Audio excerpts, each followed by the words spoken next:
क्या आप जानते हो कि जब कभी भी आपका पसंदीदा इंसान जिसे आप बहुत चाह रहे हो वो आपको इग्नोर करे तो कैसा महसूस होता है? तब ऐसा दर्द होता है जैसे हमें कोई फिजिकल चोट लगी हो। कुछ लोग आपकी वैल्यू तब नहीं करते जब आप उनके पास होते हो। आपके एफर्ट्स को अक्सर नज़रअंदाज कर दिया जाता है, इग्नोर कर दिया जाता है। आपकी प्रेजेंट को टाल दिया जाता है, आपको हर बार डिसरिस्पेक्ट किया जाता है। और फिर एक दिन आता है जब आप उनसे दूर हो जाते हो। इसलिए नहीं कि आपने कोई गलत कदम उठाया है, इसलिए नहीं कि आपने कुछ उनका डिसरिस्पेक्ट किया है, इसीलिए क्योंकि आप इस शोर से थक गए हो और बस आप क्वाइटली वहां से निकल जाते हो। साइकोलॉजी कहती है कि किसी भी इंसान को किसी भी इंसान के खोने का तुरंत दर्द नहीं होता, उन्हें तुरंत रिग्रेट नहीं होता। उन्हें रिग्रेट तब होता है जब उन्हें एक्चुअली में आपकी अब्सेंस महसूस होती है। आज इस वीडियो में मैं आपको 7 ऐसे तरीके बताऊंगा जहां पर कोई ड्रामा नहीं, कोई रिवेंज नहीं, बस और बस ग्रोथ होगी, ट्रांसफॉर्मेशन होगा।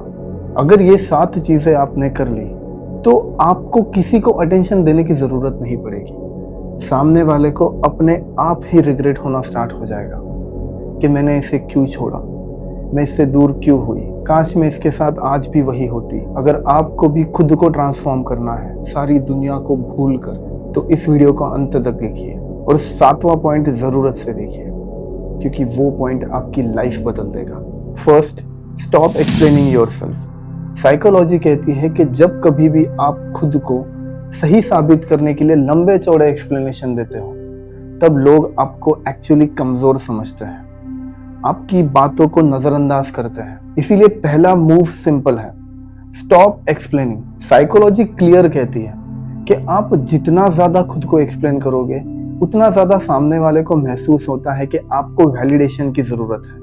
लेकिन आप जितना ज्यादा साइलेंट रहोगे, जितना ज्यादा काम रहोगे, उतना ही ज्यादा आपका सेल्फ कॉन्फिडेंस बढ़ता हुआ नजर आता है। अगर कोई आपको गलत समझ रहा है तो समझने दो, अगर कोई आपके डिसीजंस को गलत समझ रहा है तो समझने दो। Don't explain anything. जब आप एक्सप्लेन करना बंद कर देते हो तो वो जो साइलेंस होता है वो सामने वाले के दिमाग में ओवर थिंकिंग क्रिएट करता है। वो सोचना शुरू कर देते हैं कि ये मुझे जवाब क्यों नहीं दे रहा, क्या मैंने जल्दबाजी में कुछ गलत बोल दिया, क्या मैंने ये चीज नहीं बोलना चाहिए थी, क्या मैंने इनसे माफी मांग लेनी चाहिए। ओवर थिंकिंग कंटिन्यूअसली उनके दिमाग में घूमने लगती है। आप जवाब मत दो, आपको आपकी वर्थ प्रूफ करने की जरूरत नहीं है, आपका होना ही प्रूफ है। आपका ना होना कुछ ज्यादा ही लाउडर फील होगा। Second, improve quietly. अगर आप किसी को अपनी लाइफ से दूर हो जाने का एहसास दिलाना चाहते हो, रिग्रेट दिलाना चाहते हो, तो उससे बदला मत लो, बस शांति से क्वाइटली उससे बेहतर बनो। ये दूसरा तरीका काफी डेंजरस है लेकिन बहुत ज्यादा इफेक्टिव है। अपने गोल्स का ढिंडोरा मत पीटो, किसी से वैलिडेशन मत मांगो, बस अपना अपना काम करते रहो साइलेंटली। साइकोलॉजी में हम इसे साइलेंट ग्रोथ कहते हैं। जब लोग आपको कुछ समय बाद पहले से बेटर देखते हैं तब उन्हें झटका लगता है, तो वो शॉक हो जाते हैं कि यार ये तो ऐसा था, ये ऐसा कैसे हो गया। उनके दिमाग में ख्याली पुलाव पकने लग जाता है कि मुझे तो लगा था यार ये इमोशनली वीक हो जाएगा, खुद को डिस्ट्रॉय कर लेगा, फाइनेंशियली डिस्ट्रॉय कर लेगा, ये कमजोर हो जाएगा, रोएगा, मेरे लिए भीख मांगेगा, गिड़गिड़ाएगा। लेकिन नहीं, आप टोटली ऑपोजिट हो जाते हो और आप उस सक्सेस की सीढ़ी पर दिखते हो जहां पर उसने कभी आपको इमेजिन ही नहीं किया होता है कि आप कभी पहुंच पाओगे। ये क्वाइट इंप्रूवमेंट उनके अंदर रिग्रेट पैदा करती है, उनके अंदर सवाल पैदा करती है। उन्हें लगने लगता है कि आप उनके लिए नहीं, खुद के लिए बदले हो, और यही रियलाइज होना सबसे ज्यादा पेनफुल होता है। Third, become a less available. अब ये बात थोड़ी कड़वी है लेकिन सच है कि जिस इंसान के लिए आप 24 घंटे अवेलेबल होते हो, अक्सर वो इंसान आपको कचरा समझ लेता है। अवेलेबिलिटी आपकी वैल्यू डिसाइड करती है।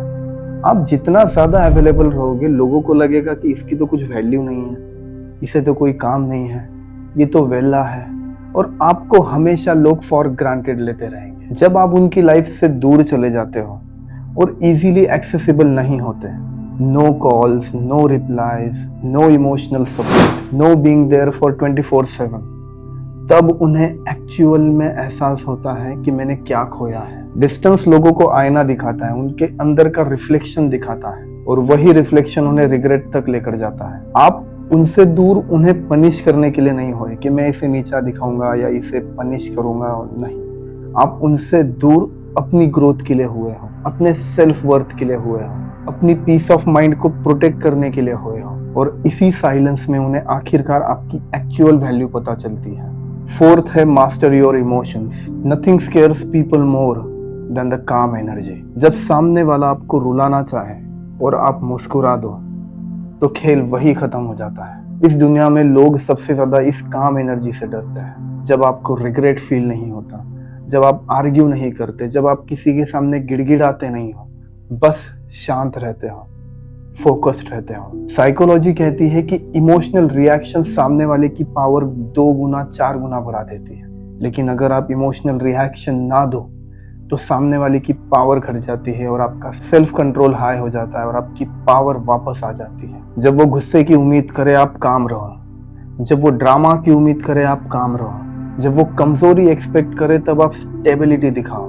ये बिहेवियर उन्हें कंफ्यूज कर देता है और उन्हें लगता है कि वो आपको रीड ही नहीं कर पा रहे हैं, कंट्रोल नहीं कर पा रहे हैं। और लोग अक्सर ऐसी चीजों को खोने से डरते हैं जिन्हें वो कंट्रोल नहीं कर सकते। फिफ्थ है अपग्रेड योर एनवायरनमेंट। क्या आपको पता है कि लोग आपके शब्दों को बाद में सुनते हैं, पहले आपकी एनर्जीज को दूर से ही नोटिस कर लेते हैं, आपकी वाइब को, आपके ऑरा को दूर से ही नोटिस कर लेते हैं। जब आप आपका एनवायरनमेंट बदलते हो, जैसे बेटर हैबिट्स, पॉजिटिव माइंडसेट और पॉजिटिव लोगों में उठना बैठना शुरू कर देते हो, तो आपकी एनर्जी, आपका माइंडसेट एक अलग डायमेंशन में शिफ्ट होता है। आप पहले से ज्यादा काम रहने लग जाते हो, आपकी सुनने की शक्ति और समझने की शक्ति बढ़ जाती है और आप पर्पसफुली आपकी लाइफ में आगे बढ़ते हो विदाउट एनी डिस्ट्रैक्शन। कोई भी चीज आपको आपके पर्पस से डिस्ट्रैक्ट नहीं कर सकती, इतना आप फोकस्ड और अटेंटिव हो जाते हो। साइकोलॉजी में हम इसे स्टेटस एलिवेशन कहते हैं। ये सिर्फ फेम या पैसों के बारे में नहीं है, ये आपकी सेल्फ रिस्पेक्ट, सेल्फ ग्रोथ के बारे में है, ये आपके माइंडसेट के बारे में है। और सेल्फ रिस्पेक्ट बहुत मैग्नेटिक होती है। उन्हें जल्दी ही रियलाइज हो जाता है कि आप उन्हें पीछे नहीं खींच रहे थे, बल्कि आप उन्हें उनकी ग्रोथ से रोके रखे थे, और ये रियलाइजेशन बहुत ज्यादा हर्ट करती है।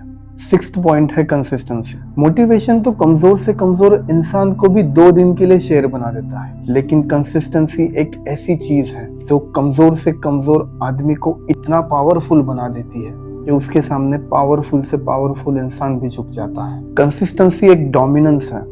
मोटिवेट तो कोई भी 1-2 हफ्ते के लिए हो सकता है, लेकिन कंसिस्टेंटली कोई भी एक चीज डिसिप्लिनरी मैनर में महीनों तक, सालों तक करते रहना, ये बहुत मुश्किल टास्क होता है। और जब आप इस दुनिया के शोर शराबे से दूर कंसिस्टेंटली डिसिप्लिनरी एक्शन से बस और बस अपने काम पर फोकस करते हो, अटेंशन से बस आगे बढ़ते रहते हो पर्पसफुली, तो लोगों को उनके और आपके बीच में एक डिस्टेंस फील होने लगता है, एक गैप फील होने लगता है। उन्हें समझ में आता है कि आप कितने आगे बढ़ चुके हो और वो कितने पीछे रह चुके हैं। साइकोलॉजी कहती है कि कंसिस्टेंसी आपके लिए एक सॉलिड आइडेंटिटी क्रिएट करती है। वो लोग एक्सक्यूज देने में रह जाते हैं, लेकिन आप कंसिस्टेंट बिहेवियर के थ्रू सक्सेस करके दिखाते हो। आप रिलायबल, रिस्पेक्टफुल और स्टेबल बन जाते हो। और अक्सर लोगों को स्टेबल इंसान को खोने का दर्द सताता है। उन्हें रिग्रेट फील होता है कि काश मैं रुक जाती तो शायद ये इंसान मेरे साथ होता, और यही रिग्रेट उनकी लाइफ को अनस्टेबल बना देता है।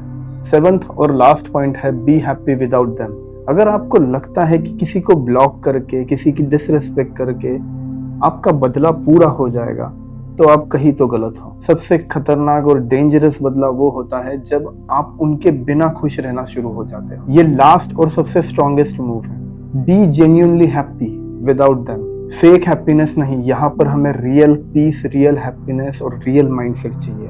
दिल से मुस्कुराओ, सुकून की नींद सो और अपनी लाइफ को पूरी तरह एंजॉय करो कि जैसे आपके साथ कुछ हुआ ही ना हो।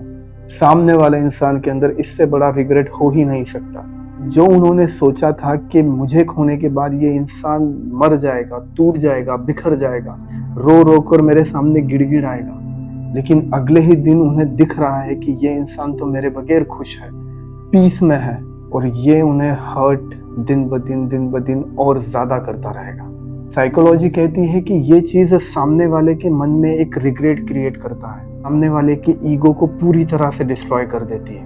वो खुद से पूछते हैं कि क्या मैं कभी इसके लिए स्पेशल थी, क्या मैं इसके लाइफ में मैटर करती हूँ, और ऐसे लाखों सवाल उनके दिमाग में घूमने लग जाते हैं। उन्हें जवाब चाहिए होता है और उस रिग्रेट के चक्कर में वो आपसे कांटेक्ट करते हैं, लेकिन आपको उन्हें जवाब नहीं देना है, ना ही आपको उनका कॉल उठाना है। आपको बस खुश रहना है और अपनी लाइफ मजे से जीनी है, क्योंकि कभी कभी आपकी खुशी ही दूसरों के लिए सबसे बड़ा सबक बन जाती है।